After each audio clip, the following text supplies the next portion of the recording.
Sahihkah hadis surga merindukan 4 orang yang membaca Al-Quran dan yang menjaga lisannya? Hadis sahih. Kalau saya tidak salah riwayat Imam Tirmidzi, hadis hasan sahih. Ada yang berpendapat bahwa kunjungan atau bertemu dengan teman juga dikatakan dengan silaturahim, dengan dalil bahwasanya muslim dengan muslim yang lain adalah saudara. Bagaimana pendapat ini Ustaz? Inilah yang dari tadi saya jelaskan, gitu kan? Harus bisa dibedain. Menjalin antara sama muslim adalah ukhuwah namanya dalam agama kita. Rahim hanya bagi yang punya hubungan darah, gitu kan? Secara langsung ya. Karena kalau kita mau bahas hubungan darah secara umum, semua sama karena dari Adam, ya gitu. Tapi Nabi SAW memberikan gambaran rahim itu adalah orang yang punya hubungan langsung. Sebuah hadis Bukhari pernah ada seorang sahabat, ini bukti bahwasanya Nabi bedain ya. Ada seorang sahabat mengeluarkan dirham dari kantongnya, lalu dia berkata, ya Rasulullah, dirham ini saya tadi mau keluarkan dan saya temukan ada 2 orang. Yang satu fakir, kerabat saya, punya hubungan kerabat, rahim. Yang satu orang muslim umumnya, tidak ada hubungan kerabat sama saya. Mana lebih baik yang saya kasih? Kata Nabi SAW, kalau kau berikan kepada kerabatmu yang punya hubungan kerabat sama kamu tadi, kau akan mendapatkan 2 pahala. Pahala silaturahim dan pahala sedekah. Berarti kan Nabi SAW pisahin, bukan rahim secara global, karena kalau kita katakan dari Adam akan kembali semua, tapi di sini Nabi bedain kan, dari pertanyaan sahabat, yang ini punya hubungan kerabat sama kamu, yang ini bukan, gitu kan, seperti itu gambarannya. Saya tinggal dengan orang tua angkat, namun kondisi keluarga kami kurang baik, di mana ketika marah, ibu angkat saya mengungkit semua kebaikan yang sudah diberikan kepada saya. Sedangkan sampai saat ini saya belum pernah berbakti dengan orang tua kandung saya. Apakah saya harus hijrah keluar dari rumah orang tua angkat saya dan kontrak dengan mengajak orang tua kandung saya? Orang tua kandung saya tinggal ibu saya saja. Mohon bantuannya Ustaz. Kalau saran saya iya. Saran saya iya. Anda kalau sudah tahu mana orang tua Anda yang sebenarnya, maka itu yang wajib. Masalah orang tua angkat itu kita perlu balas kebaikan orang, gitu kan? Tapi bukan berarti harus tinggal di rumahnya. Dari sisi lain, pernah kita bahas ya, ada dosa besar yang kita pernah bahas, saya tidak ingat nomornya, ada namanya mannan. Mannan itu termasuk dosa besar, orang yang suka menyebut-nyebut kebaikannya ya. Itu nggak boleh ya. Itu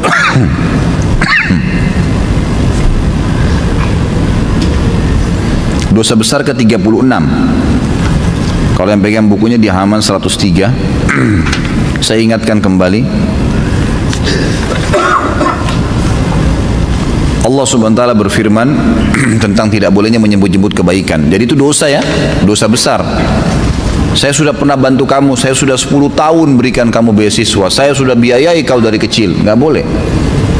Sampai sebagian ulama mengatakan karena tegasnya larangan di sini, sampai-sampai orang tua pun tidak boleh bilang sama anaknya, nggak perlu. Padahal itu anak sendiri ya.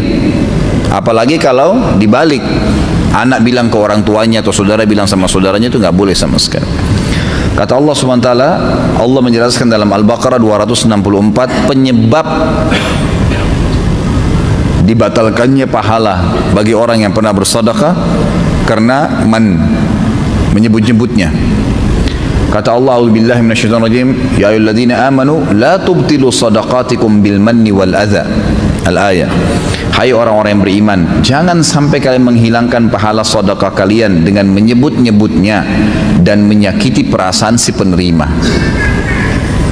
Suami bilang sama istrinya, sudah berapa tahun saya biayai kamu? Bukankah saya sudah bantu orang tuamu? Bukankah begini dan bukankah begitu? Perlu satu hal digarisbawahi teman-teman sekalian ya. Setiap perbuatan baik yang kita lakukan kepada orang lain, sebenarnya kalau kita fikir secara spiritual, secara keimanan, yang mendapatkan manfaat siapa? Saya, bukan dia, karena dia hanya mendapatkan secara fisik duniawi. Saya berikan dia 5.000, dia hanya bisa beli air mineral dan segalanya, tapi saya dapat apa? Pahala yang besar, mungkin 5.000 pahala, tidak tahu, mungkin 5 juta, gitu kan? Makanya Abdullah bin Umar radhiyallahu anhu, beliau kalau tidak datang orang yang datang minta-minta ke rumahnya, beliau keluar mencari Karena bagi beliau sebenarnya, beliau yang membutuhkan pahala itu. Bayangkan kalau tidak ada fakir miskin, tidak ada minta-minta, kita dapat pahala sedekah dari mana? Gitu kan? Kalau tidak ada cobaan, kita dapat pahala sabar dari mana? Nggak ada. Itu warna kehidupan, ya. Harus difahamin. Jadi jangan pernah merasa orang lain butuh sama saya. Keliru teman-teman sekalian. Kita yang butuh kepada orang, itu yang betul. Keliru, gitu kan? Ada teman-teman dai nggak mau datang ceramah, kesannya jual mahal. Sebenarnya kalau dia faham, dia yang butuh dengan jemaahnya, bukan jemaahnya yang butuh. Karena kalau antum hadir di pengajian ana seperti ini, ikhwah dan akhwat sekalian, yang dapat manfaat lebih besar siapa? Saya sebenarnya. Antum secara individual dapat pahala ilmu, kan gitu, bisa diamalkan. Tapi saya mendapatkan pahala antum semua pada saat antum amalkan. Jadi sebenarnya yang lebih banyak mendapatkan manfaat adalah saya. Keliru kalau saya nggak datang, kebodohan. Saya biar terlambat, saya paksain datang, harus bisa dengan izin Allah, gitu kan? Mungkin dengan keniatan seperti itu Allah masih membuat antum semua bisa bertahan dalam majelis. Itu sesuatu yang harus difahamin. Jangan selalu merasa diri kita yang dibutuhkan. Enggak. Adanya anak-anak, sebenarnya kita yang butuh dengan anak-anak itu, bukan anak-anak yang butuh dengan kita. Allah gantungkan kebutuhan mereka pada kita, artinya kita akan bersedekah secara mau atau tidak mau. Memberikan susunya, memberikan makan. Pahalanya besar pada hari kiamat. Coba kalau nggak ada anaknya, bagaimana? Kan gitu, contoh-contoh saja. Ada istri, ada suami, dan banyak dalam lini kehidupan kita semuanya. Jadi jangan pernah sebut-sebut kebaikan. Sudah melakukan, lupain udah. Sudah ada malaikat yang catat. Kita ini enak sekali sebenarnya. Bayangkan kalau setiap amal kita disuruh catat sendiri sama Allah. Bisa nggak? Udah ada bodyguardnya, catat. Tidak pernah tidur Raqib dan Atid. Bahkan mulianya Allah SWT menyebutkan, atau Nabi SAW menyebutkan dalam sebuah hadis, kalau seorang hamba melakukan perbuatan dosa, maka Raqib akan berkata kepada Atid, jangan kau catat dulu, mungkin dia bertobat sebelum malam. Masih saling diingatin nih, jangan dulu catat, mungkin dia taubat. Kalau sampai menginap nggak taubat dari dosanya, baru dicatat dalam buku amalnya. Seperti itu. Jadi kita sudah sangat dimanjakan sama Allah SWT. Ada pencatatnya, tinggal berbuat saja. Mau berapa jumlahnya, malaikat sudah ahli, nggak pakai kalkulator nyatet. Kata Nabi SAW di dalam hadis yang sahih, ini saya tahu mungkin orang tua angkat antum tidak hadir ya, tapi mungkin bisa disampaikan ke beliau. Mungkin satu waktu Allahu alam, Allah buka hidayah, dia bisa mendengarkan ceramah kita ini melalui YouTube, mungkin dia bisa tersentuh hatinya, kita nggak tahu. Kita doakan. Tapi semua yang hadir di sini bisa ambil pelajaran, tidak boleh sebut-sebut kebaikan. Perhatikan ancaman yang sangat tegas bagi orang yang nyebut-nyebut kebaikannya. Salasatun la yukallimuhumullahu wa la yanzuru ilaihim yaumal qiyamati wa la yuzakkihim wa lahum azabun alim. Al-musbilu izarah wal mannanu wal munfiqu sil'atahu bil halfil kadhib. Ada 3 golongan yang mana Allah tidak akan berbicara kepada mereka pada hari kiamat. Ini sudah pernah saya kasih contoh ya. Kalau kita diundang oleh seseorang, misal presiden undang kita, semua orang yang diundang diajak ngomong kecuali kita sendiri. Nggak dilihat, nggak diajak ngomong. Gimana perasaannya? Semua orang ditanya kabarnya, dari mana asalnya. Ini lewat depan kita nggak ditanya, nggak diajak ngomong sama sekali. Padahal semuanya diundang. Pasti ada perasaan yang tidak nyaman. Ini cuma contoh rasional saja. Allah tidak akan ngomong sama mereka pada hari kiamat. Tidak akan melihat mereka. Dan Allah tidak akan mensucikan mereka di timbangan amal. Karena hari kiamat mungkin dosa seseorang 200, pahalanya 198. Butuh 2 atau 3 pengampunan dosa supaya bisa masuk surga. Ada orang yang Allah maafin, udah deh dihapusin 5 dosanya, udah masuk surga, selamat. Tapi ini 3 golongan ini Allah nggak bantu. Butuh setengah pahala pun Allah nggak bantu, masuk neraka dulu. Nggak dilihat, nggak ada yang ngomong, dan tidak akan disucikan di timbangan hari kiamat. Dan mereka akan mendapatkan azab yang pedih, 4 ancaman. Yang pertama, orang yang memanjangkan pakaiannya melebihi mata kaki, isbal, yang sudah pernah saya jelaskan. Dan hadis ini pernah saya jadikan hujjah atau alasan. Ada orang yang bilang, oh isbal itu kan hanya dilarang kalau sholat. Hadis ini menjelaskan bukan masalah sholat. Di luar sholat pun sama. Oh Ustaz, saya kalau pakai celana jingkrang mata kaki saya kelihatan jelek kelihatan. Itu persepsi. Ada orang di mall pakai sampai lututnya lebih tinggi, nggak dimasalahkan. Ada orang lebih tinggi lagi setengah paha, nggak dipermasalahkan. Kenapa yang naik yang di atas mata kakinya dipermasalahkan? Karena seorang muslim dalam mengimani tauhid uluhiyah, mengesahkan Allah dari sisi ibadah, adalah meyakini semua yang baik dan bagus dan indah itu di mata dia, apa yang bagus dan baik serta indah di mata Allah.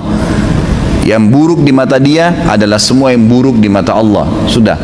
Mau seluruh dunia tidak suka, terserah. Yang penting bagi saya, Tuhan saya mengatakan seperti ini, kan gitu.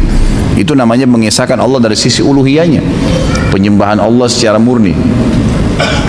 Kemudian yang ketiga, yang pertama orang yang menyankan pakaian melebihi mata kaki bagi laki-laki dari atas ke bawah, bukan dari bawah ke atas. Kaos kaki nggak ada masalah. Yang kedua, orang yang suka menyebut-nyebut kebaikannya yang pernah diberikan kepada orang lain. Bayangkan ini, pernah berbuat baik loh, disebutin malah jadi masalah. Dan yang ketiga adalah penjual yang melariskan barang dagangannya dengan sumpah dusta. Hadis yang lain, kata Nabi SAW, "Thalathatun la yakbalullahu minhum sarfan wala adla, aqun wa mannanun wa mukadzibu bil qadar." Ada tiga golongan manusia yang mana Allah tidak akan menerima amal wajib maupun amal sunnah darinya, yaitu orang yang durhaka kepada kedua orang tuanya, yang kedua orang yang gemar menyebut-nyebut kebaikannya, dan orang yang mendustakan kadar, mendustakan takdir maksudnya, gitu kan? Jadi ada bahasan qada dan qadar, iman, rukun iman kita yang ke-6. Kalau qada itu keputusannya Allah, kalau qadar kapasitasnya, gitu kan? Jadi Allah SWT menciptakan semuanya, semua ini dengan qadanya Allah, keputusannya Allah, dan Allah berikan setiap qada ada kadarnya, ada kapasitas, gitu kan? Allah ciptakan lapar, ada kapasitasnya itu supaya laparnya bisa hilang, makan nasi sepiring, udah, itu kadar namanya. Orang capek, qada, keputusan Allah. Ada kadarnya untuk menghilangkan capek itu. Semua punya qada dan qadar. Itu rukun iman kita. Gitu kan?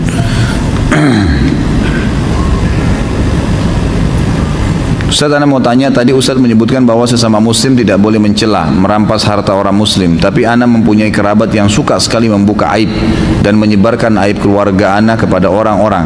Bagaimana sikap yang harus kami lakukan? Kami bisa memaafkan, tapi celaan-celaan mereka sungguh tidak bisa dilupakan. Kami menghindari bertemu mereka karena kalau bertemu pun mereka hanya menzalimi kami. Apakah sikap yang kami lakukan salah?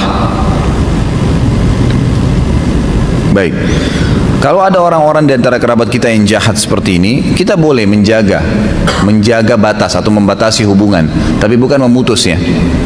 Dan kita membenci sekali lagi perilaku itu saja. Jangan dinilai semuanya buruk orang itu. Kenapa sih ada kebaikannya? Tapi kami lupa, berat Ustaz melupakan celaan-celaannya. Ya itulah waswas syaitan. Disitulah peran iman kita, gitu kan? Seorang mukmin itu tidak akan dia biarkan hatinya rusak dengan celaan-celaan orang. Karena celaan orang itu hanya ucapan kok. Sama dengan pujian. Sepanjang lidahnya saja, kamu jelek, sudah selesai. Anggap aja angin lalu. Dia mau bilang jelek, terserah, saya tetap gagah, kan gitu. Bisa saja kita berkata begitu. Saya tetap cantik, saya tetap begini. Kita percaya Allah ciptakan saya begini dengan cara baik. Sudah. Nggak ada sesuatu yang harus berbekas kok sebenarnya. Gitu kan? Lain kalau pisau diiriskan ke badan, jasad kita rusak mungkin. Tetapi kalau seandainya hanya kata-kata saja, tidak ada sesuatu yang perlu diperdulikan. Allah SWT sudah mengatakan kepada kita agar mengajarkan bagaimana menghadapi orang seperti ini. A'udzubillahi minasyaitonirrajim. Wa idza khatabahumul jahiluna qalu salama. Orang-orang beriman itu hamba-hamba Allah yang disayangi oleh Allah, ibadur rahman namanya, gitu kan? Mereka yang kalau melewati orang-orang jahil, kata ulama tafsir, jahil adalah suka mencaci maki, suka mencela, suka menilai buruk penampilan seseorang, gitu kan? Maka mereka berkata salama, artinya, oh udah ngomong terserah kamu deh, gak usah peduli, biarin aja, tetap aktivitas kita sehari-hari. Kita biarin Raqib dan Atid mencatat kebaikan-kebaikan saja. Dia mau cerita terserah dia, hubungan dia dengan urusan dengan Allah Subhanahu wa taala. Dan kita juga harus tahu ya, tadi saya sudah jelaskan ada qadar ya, ada qada dan qadar. Subhanallah, kejahatan itu juga Allah ciptakan sebagai qada. Allah ciptakan kebaikan dan keburukan, gitu kan? Dan perlu kita ketahui juga punya qadar. Subhanallah, kejahatan juga punya qadar loh. Kalau dia meninggal, selesai kejahatannya. Atau kata ulama minimal per hari itu ada berhenti kejahatannya. Misal dia jahat dari pagi nih, pasti ada saatnya dia letih, dia jenuh, dia berhenti ke kamar mandi, dia berhenti makan, dia tidur, berhenti kejahatannya. Ada kadarnya itu. Kadang-kadang Allah SWT malah menghukum dia kalau dia sudah berlebihan. Mungkin dia meninggal tiba-tiba, mungkin dia jatuh, mungkin dia ini, mungkin dia itu. Banyak hal. Jadi nggak usah terlalu khawatir. Kita punya Tuhan Allah SWT dan semua sudah sesuai dengan kadarnya. Ada saatnya dia akan berhenti. Dan pada saat sekarang Anda akan mendapatkan pahala sabar. Ingat ya, pahala amal yang besar sekali adalah sabar. Kata Allah SWT, wa ma yulaqqaha illa alladhina sabaru wa ma yulaqqaha illa dzu hadzin azim. Surga itu tidak akan didapatkan kecuali bagi orang-orang yang sabar. Dan surga tidak akan didapatkan kecuali orang yang memiliki nasib yang baik. Allah mempertemukan antara nasib yang baik dan masuk surga dengan mudah adalah orang yang sabar. Dan sabar kapan dibutuhkan? Kalau cobaan sedang datang, ya kan? Disitulah cobaan, disitu dibutuhkan, itu kita akan panen pahala sabar. Lagi ada masalah, kita hadapin dengan tenang. Ya, kita bersyukur kepada Allah Subhanahu Wa Taala, ikhtiar mencari jalan keluar seperti itu. Kemudian orang tua anak sudah cerai, 7 anak mengikuti ibu dan 1 anak mengikuti ayah. Tapi ibu anak juga termasuk saudara-saudara kandungnya tidak boleh bertemu dengan 1 anak yang ikut ayah tersebut. Bahkan 1 anak tersebut diajarkan bahwa ibu kandungnya adalah ibu tirinya. Apa yang harus kami lakukan sedangkan ibu anak sangat merindukan anak tersebut? Ya, diingatkan ayahnya. Ini biasa saya bilang, ini tadi yang saya kasih contoh ya. Biasanya ego pribadi. Karena jengkel dengan mantan pasangan hidup, maka dia memutus hubungan antara orang tua dengan anak. Nggak boleh, dosa besar itu. Nggak boleh sama sekali, gitu kan. Maka diingatkan si ayah. Dan kalau anak itu sudah besar, bisa diberikan penjelasan. Mungkin bertemu di luar rumah, mungkin melalui sosial media, gitu kan, diberikan penjelasan, gitu kan. Yang jelas, jangan balas keburukan orang dengan keburukan kita. Jangan orang putus silaturahim, kita juga putus silaturahim. Jangan orang gibah, kita juga gibah. Dia dihukum, kita juga dihukum. Ngapain? Nggak usah ikut-ikutan.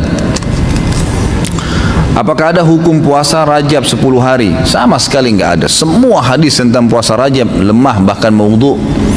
Nggak ada puasa khusus. Rajab adalah bulan dari 4 bulan yang dimuliakan. Rajab, Dzulqa'dah, Dzulhijjah dan bulan Muharram. Allah sebutkan dalam surah At-Taubah ayat 36. Khusus masalah Rajab masuk dalam bulan-bulan yang dimuliakan, ya kan gitu. Kata Imam Qurtubi rahimahullah, Allah memuliakan ke-4 bulan ini, artinya siapapun yang beramal soleh di 4 bulan ini akan dilipat gandakan pahalanya, dan siapapun yang berbuat dosa dilipat gandakan hukumannya. Tetapi amal solehnya adalah amal yang sudah diperintahkan. Misal sholat 5 waktu, sholat sunnah, puasa sunnah, zikir pagi sore, bakti dengan orang tua, menjenguk orang sakit, silaturahim keluarga, semuanya amal soleh yang sudah ada perintahnya di bulan Rajab dan bulan Dzulqa'dah, Dzulhijjah dan bulan Muharram dilipat gandakan pahalanya dibandingkan bulan-bulan lain kecuali Ramadan. Itu yang dimaksud. Tapi kalau hadis yang puasa hari pertama Rajab diampuni dosanya, ada yang puasa sekian hari akan mendapatkan pahala para nabi-nabi dan beragam macam khurafat, semuanya hadis maudhu, hadis yang bohong. Dan itu sudah diangkat oleh para ulama tentang masalah ini. Bagaimana pendapat tentang amal baik bukan sebab masuk surga, karena itu hak proaktif Allah, ya. Ya memang benar, hadis Nabi SAW, tidak ada seorang pun di antara kalian yang akan masuk surga dengan amalnya. Kata para sahabat, Anda juga ya Rasulullah? Kata Nabi SAW, iya, saya pun juga.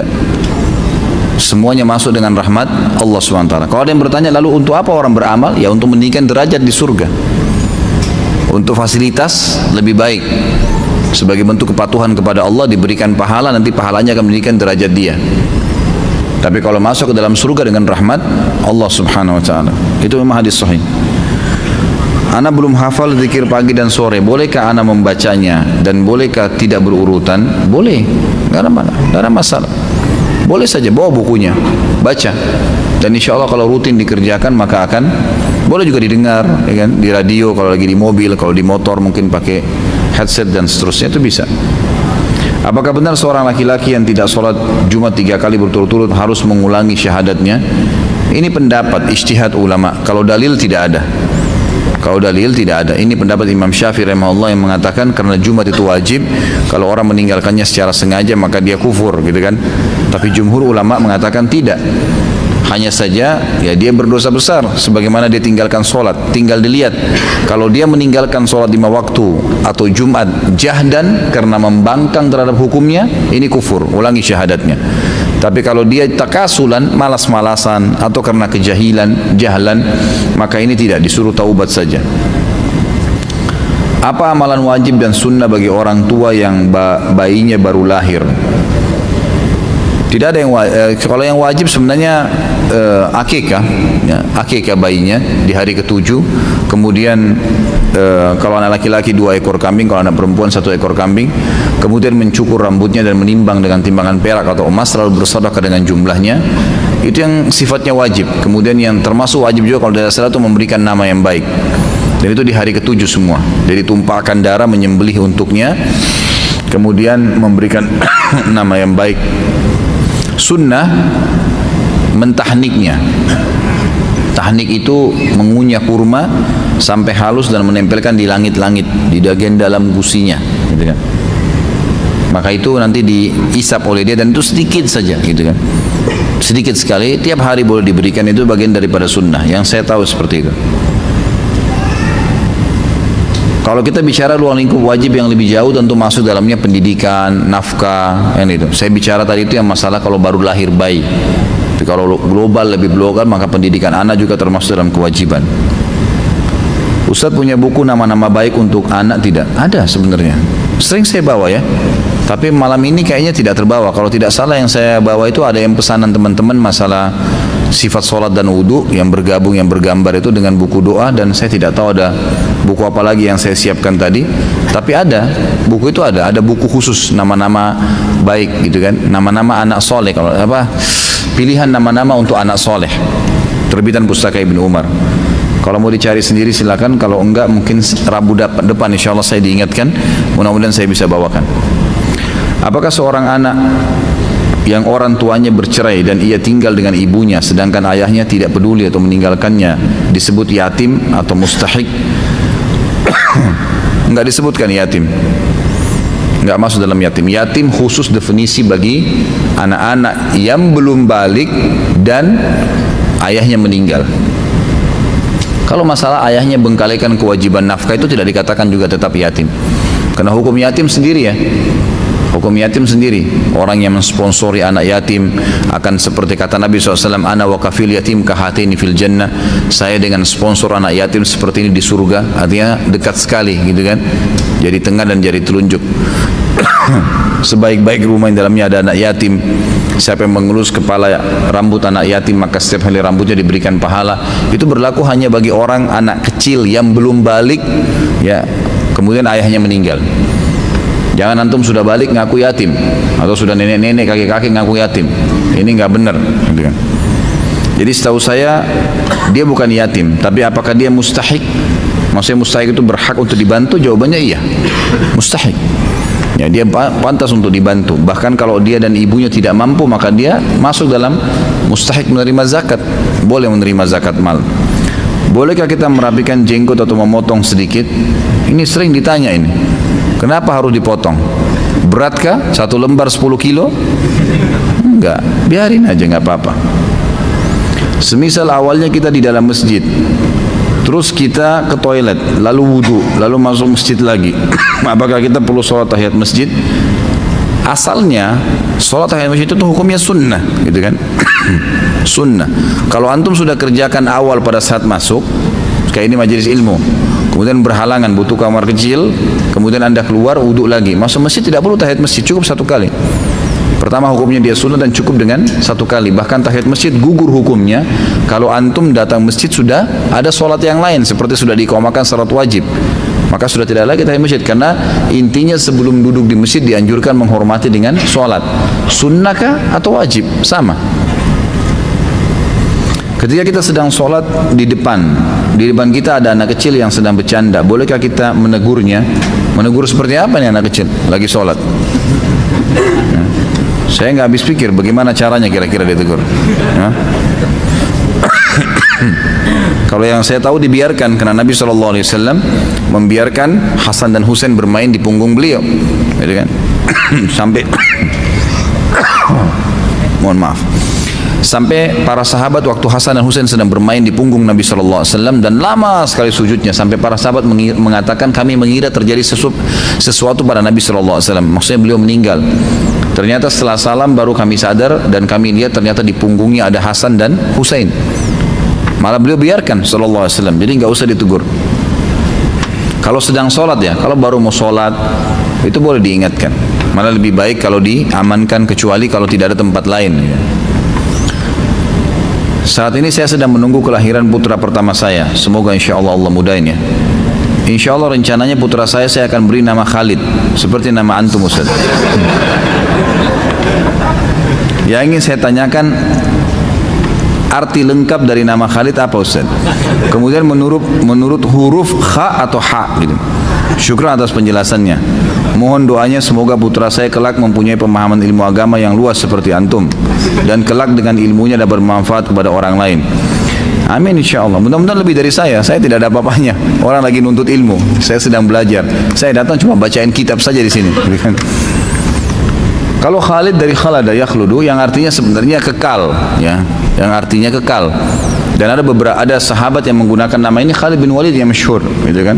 Ya masyhur. Itu yang saya ketahui. Apakah dia menggunakan ha atau kha? Menggunakan kha. Makanya tulisannya KH. Itu betul dalam bahasa Indonesia. Jadi Khalid, seperti Al-Quran mengatakan khalidina fiha tentang Al-Quran. Dari makna itu yang diambil, gitu kan? Dari makna itu. InsyaAllah Allah mudahin. InsyaAllah istri ana mau melahirkan. Masya Allah banyak mau melahirkan. Melahirkan bulan Mei, insyaAllah dimudahin. Mohon doanya Ustaz agar Allah memudahkan proses kelahiran. Pertanyaan saya adalah, jika seorang wanita yang sedang hamil dan belum membayar puasa Ramadan tahun lalu, bagaimana sebaiknya cara membayar puasa tersebut? Apa udurnya dia tahun lalu tidak puasa? Kalau udurnya dia juga karena hamil atau menyusui, ini bisa dibayar dengan fidyah. Bisa dibayar dengan fidyah. Fidyah adalah mengeluarkan makanan sama dengan ukuran zakat fitrah dan makanan pokok. Zakat fitrah kita di Indonesia apa? Beras. Dan ukurannya 2,5 kilo kan gitu, atau 4 liter kalau lebih, gitu kan. Makanya dikeluarkan. Fidyah juga sama, mengeluarkan nilai yang sama dengan zakat fitrah, tinggal dikali jumlah hari yang kita tidak sempat puasa. Jadi kalau 15 hari berarti per harinya 2,5 kilo kali 15. Bolehkah dikeluarkan sekaligus? Boleh. Bolehkah ke satu orang? Boleh. Bolehkah dibagi banyak orang? Boleh. Gak ada masalah, supaya jangan ada yang bertanya lagi gitu.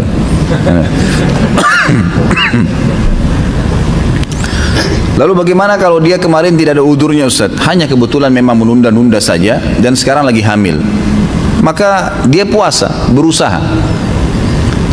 Persepsi yang selalu ditanamkan di benak kita adalah sugesti positif. Saya bisa, saya mampu. Berdoa sama Allah, ya Allah bantulah saya. Jangan saya hamil, saya lemah, nanti haus, dan seterusnya. Saya pernah praktekin ke istri saya motivasi dia, alhamdulillah puasa 1 bulan penuh, tidak ada masalah sama sekali. Bahkan pada saat itu hamilnya lagi hamil besar lagi, gitu kan. Pada saat sahur diberikan konsumsi yang cukup, buka puasa juga yang cukup, nggak ada masalah. Sugestinya selalu positif saja, tapi jangan dipaksain, gitu kan. Kalau nggak bisa ya sudah. Solusi yang lain adalah solusi yang lain, bagaimana caranya? Jangan digabung. Kalau dia tidak mampu, maka dia melahirkan. Kalau masa melahirkannya memang sekarang dia tidak mampu, memang sering haus, butuh obat-obatan, vitamin dan segalanya, dia tidak berdosa insya Allah, karena memang dia masih punya kesempatan. Sama hukumnya dengan orang yang meninggalkan sholat wajib di awal waktu, kemudian dia mau sholat di akhir waktu, gitu kan? Ternyata di akhir waktu dia lupa. Ini hukum fikih ya. Kalau seandainya ada orang azan duhur dia nggak sholat, Imam Ahmad mengatakan dia berdosa kalau tidak sholat di awal waktu, dia tidak ada udurnya. Tapi Imam Syafi'i mengatakan tidak, gitu kan? Artinya dia kehilangan banyak sekali pahala. Baik, dia tunda, nanti deh 2:30 saya sholat, asarnya jam 3. Subhanallah, pas 2:30 dia keluar kantor lupa sholat duhur. Dia ingat nanti 4:30. Bagaimana kira-kira? Dosakah dia? Tidak berdosa di sini. Dia lupa, dan memang bukan dia sengaja kan? Dia tetap boleh kerjakan sholat duhurnya di waktu dia ingat. Karena kata Nabi SAW, siapa yang lupa sholat dia boleh kerjakan kapan dia ingat. Sama hukumnya dengan tadi yang ditanyakan kepada saya. Jadi kalau Ramadan, dia sebenarnya masih punya kesempatan puasa sampai bulan Syaban, ya kan? Ternyata di bulan Rajab ini ketahuan hamil, atau Rabiul Awal ketahuan hamil, dan ternyata prediksi dokter akan lewat Ramadan sementara dia tidak bisa puasa. Berdosakah dia? Tidak. Insya Allah setelah dia melahirkan nanti dia bayar puasanya itu. Dan lebih baik kalau dia yang dia utang puasa tahun lalu bukan karena udzur syar'i, bukan karena hamil atau menyusui, dia wajib bayar dengan puasa ya. Tapi yang sedang dia hamil sekarang, Ramadan nanti ternyata dia nggak bisa puasa, itu boleh dibayar dengan fidyah. Faham ya? Jadi yang tidak ada udzur syar'inya, maka itu wajib dibayar dengan puasa juga. Jika wanita yang sedang nifas atau pasca melahirkan, bagaimana dengan puasa Ramadannya? Sama, tadi saya sudah jelaskan. Jadi kalau orang insya Allah hamil atau sedang menyusui dan dia merasa tidak mampu, bisa dibayar dengan fidyah. Keluarkan aja fidyah. Ustaz, tolong bagaimana cara membaca ayat ini dan jelaskan surah Qaf ayat 34. Udkhuluha bisalam. Apa masalahnya? Dibaca udkhuluha bisalam, gitu kan? Ini tentang orang-orang yang masuk ke dalam surga nanti. Allah Subhanahu wa taala memerintahkan mereka atau menyambut mereka, menyuruh para malaikat mengatakan kepada ahli surga, udkhuluha bisalam. Masuklah kalian ke dalam surga dengan sambutan yang meriah. Ini hampir sama dengan sabda Nabi sallallahu alaihi wasallam, afshus salam wa at'imut ta'am wasilul arham wa sallu bilali wan nasu niyam tadkhulul jannata bisalam. Kata Nabi SAW, sebarkan salam di antara kalian, afshus salam wa at'imut ta'am, berikanlah makan kepada orang-orang, wasilul arham, lanjutkanlah hubungan silaturahim, wasallu bin laili wan nasu niyam, dan salatlah pada malam hari sewaktu orang-orang sedang tidur, tadkhulul jannata bis salam, sama dengan ini, kalian akan masuk ke dalam surga dengan sambutan yang meriah. Itu yang dimaksud. Bolehkah ketika istri akan melahirkan? Masya Allah, ini melahirkan rupanya sekarang diubah polanya ya, karena saya bilang jangan bertanya lagi masalah menikah cari jodoh, sekarang diganti ya. Bolehkah ketika istri akan melahirkan berobat ke rumah sakit non muslim? Hal ini karena adanya pertimbangan biaya, jarak yang dekat, dan rumah sakit tersebut sudah rekanan asuransi kantor, jadi sudah tercover dan tidak mengeluarkan biaya. Kalau masalah dia dekat, dokternya non muslim, tidak ada masalah, pengobatan tidak ada masalah ya. Para sahabat ada yang kadang-kadang berobat dengan orang-orang non muslim, itu biasa terjadi. Para tabi'in, mereka ada yang berobat dengan orang muslim. Bahkan Sufyan ats-Tsauri dan beberapa ulama tabi'in pernah diobatin oleh dokter-dokter non muslim, gitu kan? Itu tidak ada masalah. Kalau anda mau, itu yang saya jawab ya, sesuai dengan pertanyaan. Tapi kalau apakah karena dia rekanan asuransi atau apa, saya sudah pernah jelaskan masalah asuransi. Allahu a'lam. Apa yang dilakukan dengan ari-ari tali pusar bayi ketika lahir? Apakah harus dikubur, bungkus, buang di sampah? Tidak ada masalah. Jangan bawa khurafat-khurafat yang tidak perlu ya. Jadi nggak ada masalah. Dibungkus taruh di sampah. Mau dikubur juga silahkan, tidak masalah. Gitu kan? Ada khurafat di Indonesia. Maksudnya khurafat ini kebohongan ya. Nanti kalau dimakan sama kucing, akhirnya anak kita jadi sakit. Nanti jadi begini, nanti jadi begitu. Kalau dibuang di lautan, dimakan ikan ganas, nanti anak kita jadi nakal. Ini khurafat semua, nggak ada. Itu cuma sekedar ari-ari ya, sisa daripada yang digunakan pada saat dia masih di rahim ibunya. Dari 12.000 orang pasukan yang ikut dalam perang Hunain, berapa banyak kaum Ansar? Apa keutamaan Abu Sufyan sebagai sahabat Rasulullah sallallahu alaihi wasallam. Perang Hunain jumlah pasukan yang hidup 12 yang ikut 12.000, tapi kalau kita mau hitung orang Ansar maka dilihat pasukan awal. Pasukan awal sebelum Hunain adalah Fathi Makkah, pembebasan kota Makkah, dan jumlah pasukan itu 10.000 orang. 10.000 orang. Dari 10.000 orang ini, ulama mengatakan, ya ahli sejarah mengatakan jumlahnya antara Ansar dan Muhajirin itu perbandingannya 70-30. Jadi 70%-nya orang-orang Ansar Madinah karena memang mereka lebih banyak, dan 30%-nya adalah orang-orang Muhajirin. Jadi kurang lebih kalau dari 10.000 orang pasukan yang menyerang Mekah itu sekitar 7.000 orang dari orang Ansar. Dan itulah jumlah mereka juga yang masuk ke Hunain. Ya kan gitu. Karena memang perang waktu pembebasan kota Mekah nggak ada korban dari sahabat, nggak ada yang mati. Sementara perang Hunain ini adalah kelanjutan dari perang pembebasan kota Mekah. Jadi kalau ditanya kurang lebih Allah alam yang saya tahu sekitar 70 ribuan. 7.000 ya, 7.000 orang. Selama 16 tahun orang tua membiayai penuh pendidikan si anak sampai lulus. Ketika si anak sudah bekerja dan memiliki penghasilan, orang tua meminta kembali semua biaya yang sudah dikeluarkan dulu kepada si anak. Apakah dapat dibenarkan sikap orang tua tersebut? Jawabannya benar, ya. Bisa dibenarkan. Ya, bisa dibenarkan. Dia minta yang pernah dia berikan atau tidak, itu bisa saja. Tidak ada masalah itu. Terutama yang berhubungan dengan sebelum sesudah dia balik, kalau anak laki-laki. Karena kewajiban nafkah orang tua, terutama ayah, kalau ayah meninggal ibunya membiayai anaknya yang laki-laki hanya sampai dia balik. Setelah balik hukumnya sunnah. Semestinya secara hukum syar'i, kalau kita bicara ini ruang lingkup bukan orang tua pada anak, nggak boleh masuk dalam mannan, gitu kan? Tadi yang sudah kita jelaskan. Tapi khusus masalah uang, kalau orang tua minta dari anaknya, tidak sebaliknya ya, bukan anak minta sama orang tua, ini durhaka. Kalau ada anak biayai rumah sakitnya orang tuanya dan seterusnya lalu dia minta bayar kembali, ini durhaka dengan orang tuanya. Berapapun umur dia, berapapun umur orang tuanya. Tapi khusus bab orang tua yang minta uang dari anaknya, gitu kan? Baik untuk kebutuhan dia atau dia mau minta yang pernah dia keluarkan buat anaknya selain dari yang wajib itu, gitu kan? Maka itu boleh-boleh saja. Karena memang disebutkan dalam hadis yang sahih, ada seorang sahabat riwayat Bukhari mengeluhkan ayahnya yang datang ke rumahnya pada saat dia tidak ada dan mengambil sebagian hartanya. Ya, karena istrinya nggak mampu nahan maka dikasih aja mertuanya datang minta. Si suami waktu datang, anaknya si laki-laki atau si ayah ini melapor kepada Nabi SAW. Lalu Nabi SAW marah kepada sahabat tersebut sambil berkata, anta wa malika li abik. Kamu, jiwamu ini, dirimu dan ya hartamu adalah milik ayahmu. Jadi memang seperti itu. Kecuali dalam satu keadaan, kata para ulama, orang tua yang mengambil harta anaknya itu digunakan untuk hal yang haram, itu baru boleh tidak dikasih.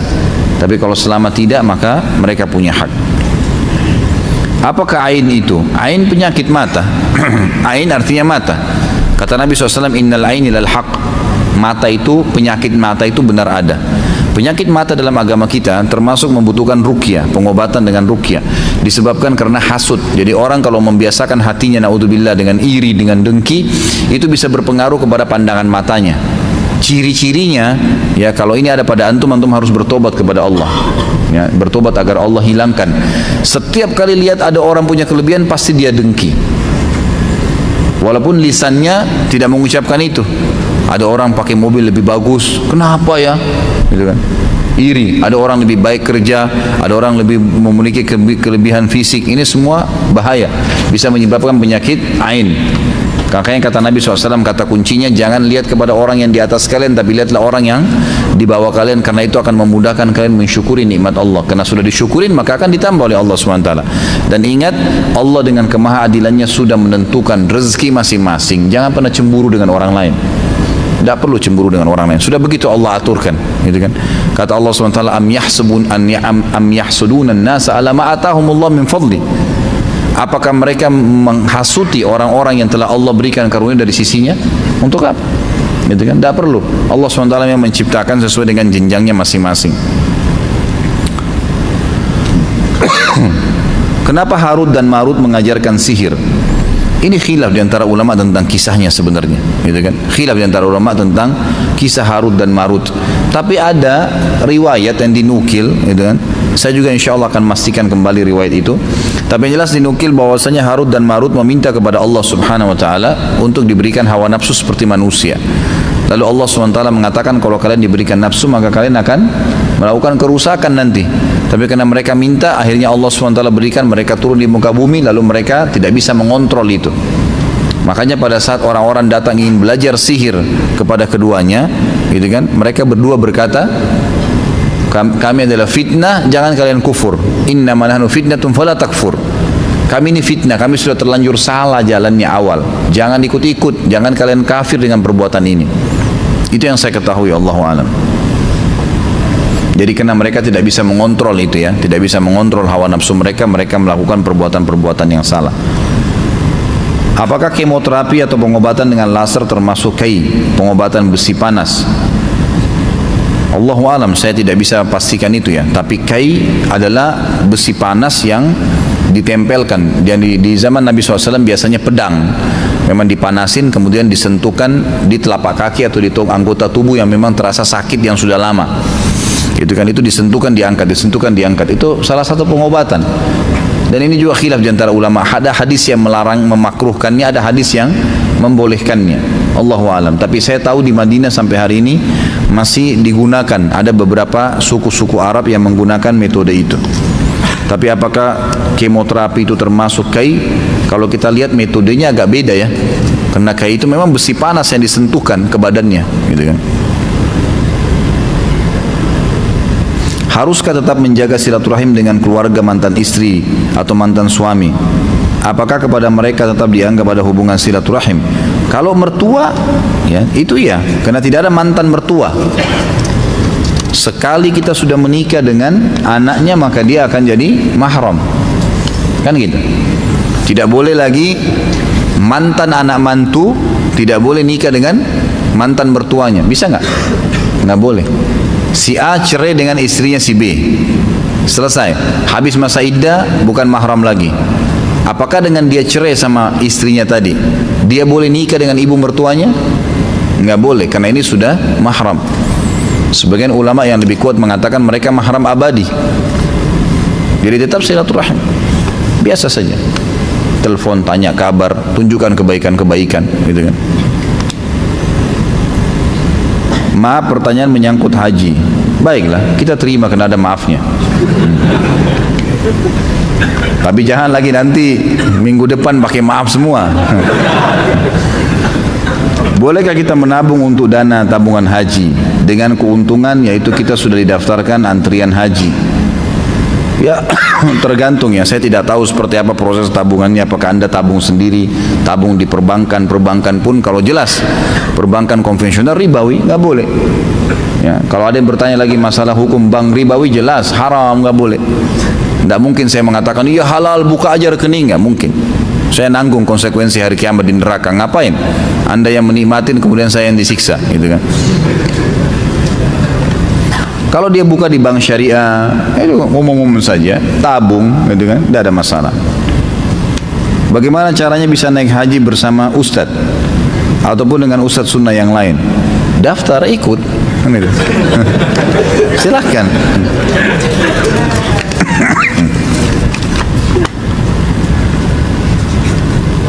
Selain di sini, apa ini? Di mana lagi ustadz adakan taklim rutin? Dan di televisi saya juga pernah melihat Ustadz bersama Ustadz Arifin. Apakah rutin dan setiap hari apa? Ya bisa dilihat di web saya di www.khalidbasalama.com. Dibuka ada jadwal full, di situ sudah dilihat. Kalau apakah rutin, tidak rutin. Saya hanya kebetulan kemarin diminta di TVRI pada hari Kamis, 2 Kamis yang lalu sama beliau, sekali tampil beliau jadi moderatornya dan saya sempat menyampaikan materi, itu saja. Kalau apakah rutin, tidak. Pertemuan pun tidak rutin terjadi. Tapi kadang-kadang kalau beliau ingin menanyakan sesuatu ya, atau mungkin menawarkan kepada saya pengajian, gitu kan, itu baru, atau ada undangan mungkin baru bisa baru berhubungan. Kenapa pada saat sholat ba'diyah kita bergeser tempat? Karena sunnah. Nabi SAW mengatakan setiap tempat yang dipakai sholat akan menjadi saksi pada hari kiamat. Makanya dianjurkan pindah tempat, bergeser, dan itu akan jadi saksi hari kiamat. Apa hukum masuk rumah ibadah agama lain? Tidak boleh, haram, jangan masuk, gitu kan. Terutama kalau lagi ada spiritual, ada acara-acaranya, atau acara-acara agama mereka lah. Kata Nabi SAW, jauhilah tempat ibadah ahli kitab. Sementara ahli kitab itu Yahudi Nasrani adalah orang yang beriman kepada Allah ya. Tapi tetap disuruh jauhi tempat ibadahnya, terutama kalau mereka sedang melakukan ritual karena laknat Allah sedang turun. Hadis sahih riwayat Imam Ahmad masalah ini. Jadi kita nggak boleh dekat-dekatan. Saya sapa Ustaz, jangan tugas pada saat itu. Cari tempat lain, rezeki Allah luas kok. Jangan kurung diri kita di tempat yang haram. Jadi sebagian jangan. Kalau ahli kitab saja nggak boleh, apalagi agama lain. Sementara ahli kitab beriman kepada Allah. Sudah bisa difahami masalah itu. Saya mau bertanya bagaimana hukumnya seorang suami yang terus-menerus melakukan sholat berjamaah bersama di rumah dengan istri dan anak-anaknya, bukan di masjid. Kalau Imam Syafi'i mengatakan boleh-boleh saja. Imam Ahmad mengatakan tidak boleh kalau tidak ada udzur. Makanya lebih baik dia ke masjid tentunya. Tapi istri saya sholat sendiri nanti Ustaz. Baik, Anda boleh sholat berjamaah di masjid, setelah itu pulang imami istri. Adakah dalilnya? Ada, sudah pernah saya jelaskan. Hadis Muadz bin Jabal, hadis sahih. Muadz bin Jabal radhiyallahu anhu dai-nya Nabi sallallahu alaihi wasallam ke Yaman, dan beliau adalah orang yang dicintai oleh Nabi sallallahu alaihi wasallam. Beliau selalu ikut 5 waktu salat bersama Nabi sallallahu alaihi wasallam, kemudian pulang mengimami satu sukunya. Jadi bukan cuma istri anaknya, satu suku semua jadi diimami sama dia. Tapi salat keduanya sudah dihitung salat sunnah. Boleh. Dalam hadis Bukhari yang lain ada pernah sahabat terlambat masuk masjid, kemudian sudah bubar salat, lagi berzikir. Ada satu orang masuk sendirian, mau salat. Kata Nabi SAW, sebentar, siapa yang mau bersedekah untuk saudaranya ini? Abu Bakar angkat tangan, saya Rasulullah. Maka Abu Bakar pun berdiri salat dengan dia. Padahal Abu Bakar tadi sudah salat berjamaah. Berarti boleh orang, bab disebutkan bolehnya mengerjakan salat wajib kembali, tapi hukumnya sudah sunnah oleh para ulama-ulama hadis, tapi hukumnya sudah sunnah untuk menemani saudaranya yang sholat sendirian. Jadi ini boleh saja. Bagaimana kalau kita punya salah dengan keluarga namun ia telah meninggal? Sebut-sebut kebaikannya, kemudian cobalah mengembalikan haknya yang kalau memang kita pernah ambil barangnya, berdoa kepada Allah agar dia diampuni, insya Allah akan seimbang masalah itu. Ya, itu tidak ada masalah. Asal memang betul-betul kita tulus ya. Mengapa kita tidak boleh bertasbih sebelum sholat? Apakah hadisnya sahih? Maksudnya apa ini tidak boleh bertasbih sebelum sholat? Saya nggak ngerti. Yang dimaksud apa sebelum sholat ini? Apakah yang dimaksud ini teriak-teriak pakai mic antara azan dan iqamah? Ini memang tidak ada sunnahnya. Kalau bertasbih berzikir antara azan dan iqamah boleh, tidak ada larangan. Zikir boleh saja kapan saja.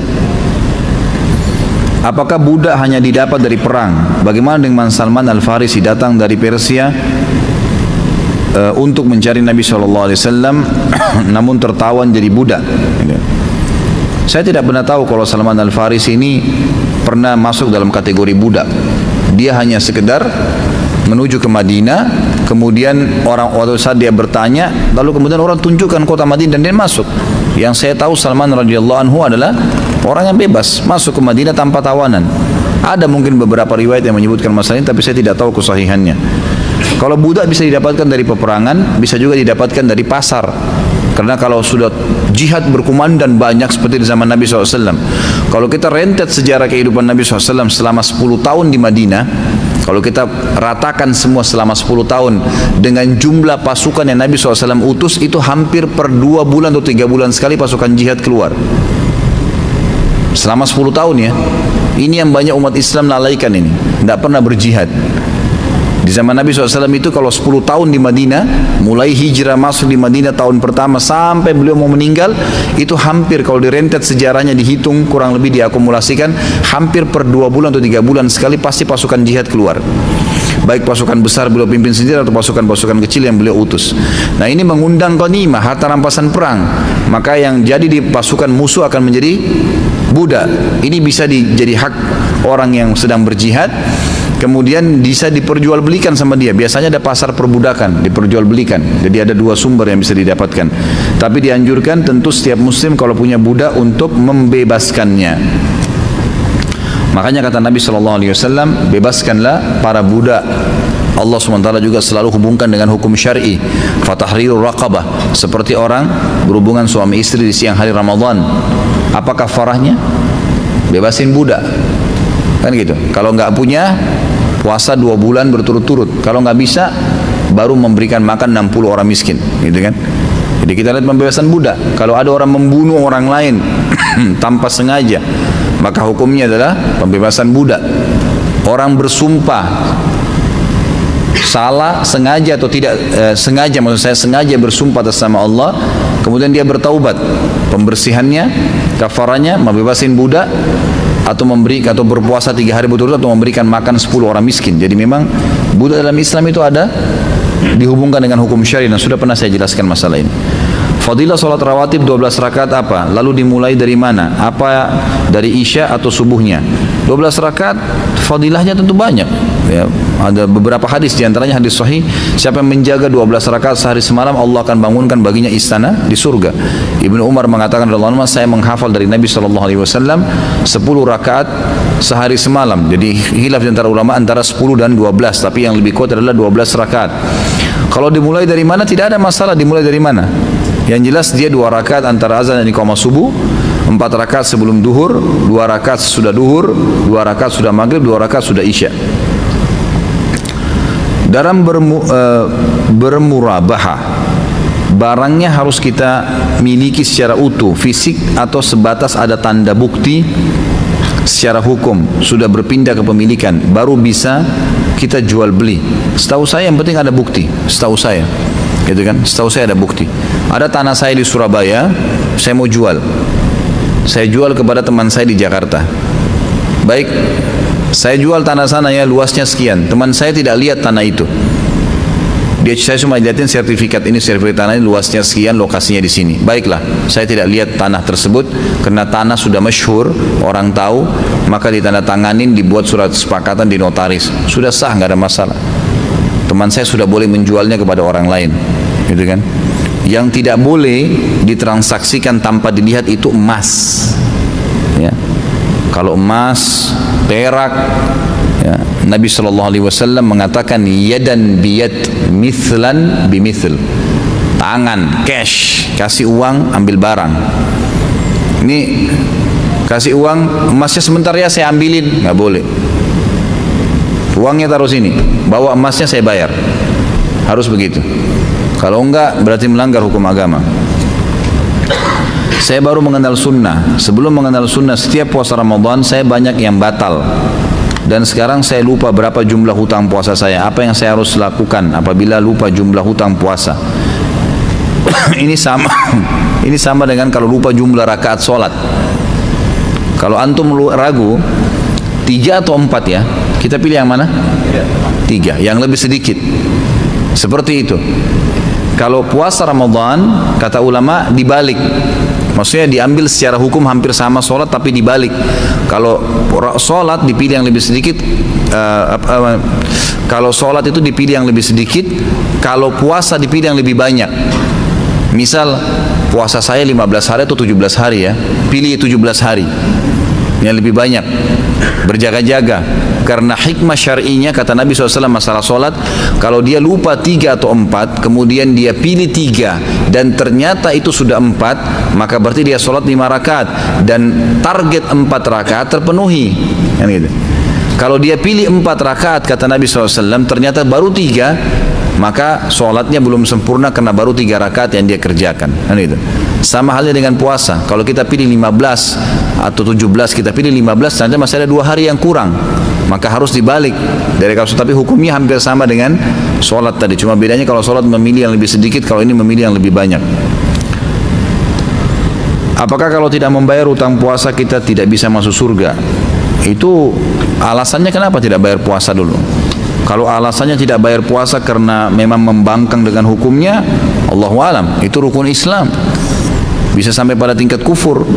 Sama dengan orang memungkiri zakat, orang memungkiri haji, sholat, itu semua sama, rukun Islam, tidak boleh. Tapi kalau misalnya ada seseorang yang dia baru tahu hukum puasa Ramadan itu haram, kalau dia kemudian dia meninggal, baru dia mau jalankan, dia meninggal, insya Allah sudah diampuni oleh Allah SWT. Tapi masalah puasa ini tetap harus walinya bayarkan. Wali ya. Makanya ada sahabat mendatang kepada Nabi SAW berkata, ya Rasulullah, orang tua saya meninggal dan masih punya utang puasa. Apakah saya mengqadha'nya, saya membayarnya sebagai anak? Kata Nabi SAW, iya, karena haknya Allah lebih pantas kamu bayar. Berarti walinya tetap harus bayar puasa itu. Apakah dosa-dosa yang telah lalu akan diampuni Allah bila kita bertaubat? Tentu saja. Padahal setiap perbuatan dosa akan tetap tercatat dan pertanggungjawabannya di akhirat. Dosa yang pernah dikerjakan tercatat di buku amal, tidak akan pernah terhapus. Nggak ada istilah dihapus dari buku amal. Misal seseorang melakukan perbuatan zina pada tanggal ini, pada malam ini, di tempat ini, dicatat oleh malaikat atid. Begini kejadian dicatat oleh Allah, perintah Allah SWT. Seminggu kemudian dia taubat, ditulis pada tanggal ini dia bertobat dari dosanya yang itu. Tapi tetap ada catatan. Makanya pada hari kiamat, tafsir dari makna firman Allah Subhanahu wa taala, orang-orang kafir untuk terima bukunya, mereka mengatakan, a'udzubillahi minasyaitonir rajim, ma li hadzal kitabi la yughadiru shaghiratan wala kabiratan illa ahsaha wa wajadu ma 'amilu hadira. Yang kurang lebih artinya al-ayat tadi. Orang-orang kafir pada saat menerima buku mereka, mereka mengatakan, buku apa ini? Tidak membedakan antara yang kecil dan yang besar. Ya, dan mereka mendapatkan semua apa yang mereka lakukan. Makna wa wajadu ma'amilu hadira, mereka menemukan semua apa yang mereka lakukan. Kata ulama tafsir adalah masuk di dalamnya dosa yang pernah dikerjakan, lalu kemudian dia taubat. Supaya dia tahu, nih pernah buat dosa ini, pernah buat dosa ini, pernah buat dosa ini, tapi kamu taubat pada ini, makanya dimaafkan. Tapi tetap ada catatannya, gitu kan? Jadi bukan dihapus begitu saja. Dan tidak ada pertanggungjawaban kalau sudah taubat, hanya penjelasan kalau dia pernah melakukannya. Ustaz, bagaimana cara menggugurkan dosa-dosa besar yang telah lalu agar kita tidak diazab oleh Allah SWT dalam kubur dan akhirat? Taubat nasuha sudah sering kita sebutkan. Hadis, Imam Nawawi menyebutkan dalam Riyadhus Shalihin, Masya Allah, timbal balikin. Jadi Imam Nawawi menyebutkan dosa besar akan diampuni oleh Allah kalau memenuhi 3 syarat mutlak. Meninggalkan dosa itu seketika, lagi zina berhenti, lagi bohong berhenti, lagi riba berhenti. Yang kedua menyesali, dan yang ketiga berjanji sama Allah tidak akan mengulanginya. Sebagian ulama menambahkan yang keempat dengan menyibukkan diri dengan amal soleh setelah dia berbuat dosa tadi. Karena umumnya orang mengulangi lagi dosa besar yang sama karena dia tidak sibukkan waktu-waktu yang biasa dia pakai berdosa dengan amal soleh. Apa boleh kita memisahkan atau menganjurkan seseorang untuk berpisah dengan orang tuanya dikarenakan hal berikut ini?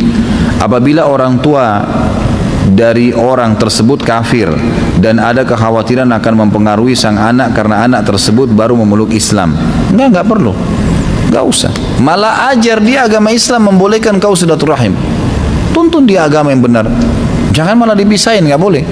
Karena memisahkan anak sama orang tuanya adalah hukum syariah yang dilarang. Tadi sudah kita bahas panjang lebar masalah itu. Tuntun dia ke agama yang benar. Kamu boleh silaturahim, kamu boleh bicara, kamu boleh begini, silahkan. Kalau masalah kita berikan saran, kalau dia tinggal serumah sama orang tuanya akan pengaruhi, orang tuanya akan jahat dengan dia, misalnya dipukulin, digebukin, harus keluar dari agama Islam, itu boleh kita sarankan supaya pindah. Tapi tetap ingatkan, kamu nggak boleh putus silaturahim dengan orang tua kamu. Sabar hadapin mereka. Risiko itu dakwah. Dan ingat ya, tidak ada orang Bapak Ibu sekalian di muka bumi ini yang tidak melalui cobaan, nggak ada. Jadi kalau sedang datang cobaan, kita harus tahu bukan kita sendiri yang dicoba sama Allah, semua orang dicoba. Semua orang dicoba, nggak ada manusia yang tidak ada cobaannya. Dan sudah sunnatullah, ada senang, ada sedih. Sehari antum senang, antum akan sedih satu waktu. Ada muda, ada tua, ada malam, ada siang, ada hidup, ada mati, ada dunia, ada akhirat, pasang-pasangan. Memang sudah begitu. Apabila orang tua sering melakukan tindakan kekerasan kepada anak sehingga menimbulkan luka fisik padanya dan kejadian ini berulang walaupun orang tua tersebut sudah dinasihatin, tentu dia boleh pindah rumah, tapi tetap tidak boleh silaturahim, tidak boleh putus silaturahim. Boleh kita sarankan pindah tempat. Dia khawatir orang tuanya mungkin ini, kalau orang tua suka mukul ini, orang tua tidak normal, aneh, gitu kan? Jadi dia boleh tinggalkan rumah tapi tidak boleh putus silaturahim. Dalam kehidupan rumah tangga seringkali perceraian menjadi opsi yang dipilih oleh suami istri dikarenakan berbagai hal. Apabila terjadi suatu perceraian terhadap suami istri yang dalam rumah tangga mereka dulu ternyata menghasilkan anak dan anak tersebut dibawa oleh istri, namun seiring berjalannya waktu istri tersebut selalu menceritakan keburukan suaminya, dulu kepada sang anak sehingga sang anak tidak menyukai ayahnya, sementara itu keburukan yang diceritakan istri tersebut adalah benar. Pertanyaan saya, apakah yang dilakukan oleh istri tersebut tergolong ke dalam dosa besar? Tentu saja, ghibah. Kenapa mau menceritakan aibnya ayah, suaminya dulu, supaya anaknya tahu keburukan ayahnya? Untuk apa? Gak ada manfaatnya. Jangan emosi kita pribadi ditarik kepada anak, nggak ada hubungannya. Menarik orang lain untuk sama-sama memusuhi, nggak boleh. Kan kita sedang sekarang membuat anak kita musuh dengan orang tuanya sendiri, nggak boleh. Sehingga anaknya musuh, nggak mau ketemu, nggak mau berbakti, nggak boleh. Jangan, nggak usah. Jangan dendam. Dalam Islam tidak ada dendam. Tidak ada sesuatu yang samar-samar, gitu kan? Semuanya jelas dalam Islam. Nasihat seperti apa yang bisa diberikan kepada sang anak agar dia tidak memutus silaturahim dengan ayahnya? Sampaikan baik-baik bahwasanya ayah itu, saya sudah pernah jelaskan di bab bakti dengan orang tua ya, teman-teman sekalian. Kalau saya tanya kembali, siapa yang lebih wajib dibakti antara ibu sama anak, ibu sama ayah? Banyak orang mengatakan ibunya kan? Karena selalu yang ditonjolkan hadis surga di bawah telapak kaki ibu. Padahal hadis ini hadis yang lemah sekali, gitu kan? Lemah sekali. Kalau dalam masalah khidmah itu melayanin, maka ibu didahulukan. Hadis Nabi SAW yang berbunyi, seorang sahabat mengatakan, ya Rasulullah, man ahakku bisuhbati, siapa yang lebih layak saya layani, saya temenin? Kata Nabi SAW, ummuka, ibumu.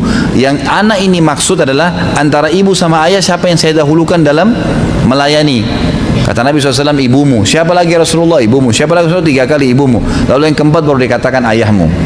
Memang khusus poin ini melayani adalah ibu yang didahulukan. Nak, ambilin saya air, ibu bilang. Ayah juga bilang, nak, ambilin saya makan, ibunya didahulukan. Memang begitu. Nak, antar saya ke sini, si ibu bilang. Ayah mengatakan, nak, antar saya ke sini, dahulukan ibu. Khidmah, melayani memang begitu. Tetapi dalam masalah porsi bakti itu ayah lebih tinggi daripada ibu. Porsi bakti, gitu kan? Seperti misalnya hadis Nabi SAW, siapa yang membenci ayahnya dia telah kufur. Hadis sahih riwayat Imam Ahmad dan Imam Hakim. Tidak ada hadis seperti ini untuk ibu, untuk ayah. Siapa yang menisbatkan diri kepada selain ayahnya, maka dia telah kufur. Hadis sahih juga. Berarti ini masalah, gitu kan? Perempuan manapun yang menikahkan dirinya tanpa izin walinya, siapa walinya? Ayahnya. Maka nikahnya batal. Walaupun ibunya bilang tidak apa-apa nak, ibu ridho, nggak bisa, batal. Hukum syar'inya begitu. Secara porsi umum ayah lebih tinggi daripada ibu. Sebagaimana juga dia sebagai suami ya, lebih tinggi posisi ketaatan atau kebakti si istri kepada dia. Begitu juga anaknya. Tadi hadis yang saya sebutkan pada saat sahabat mengeluh karena hartanya diambil oleh ayahnya, apa kata Nabi SAW? Kau dan ayahmu milik ayahmu. Kamu dan hartamu milik ayahmu. Gitu kan? Jadi jelas hukum-hukum syar'inya. Makanya harus difahamin masalah-masalah seperti ini ya. Masalah-masalah sebenarnya Allahu a'lam. Mudah-mudahan Allah SWT memberkahi majelis kita ini. Kalau ada benar dari Allah, kalau salah dari saya mohon dimaafkan. Subhanakallahumma bihamdika asyhadu an la ilaha illa anta astaghfiruka wa atubu ilaik. Wassalamualaikum warahmatullahi wabarakatuh.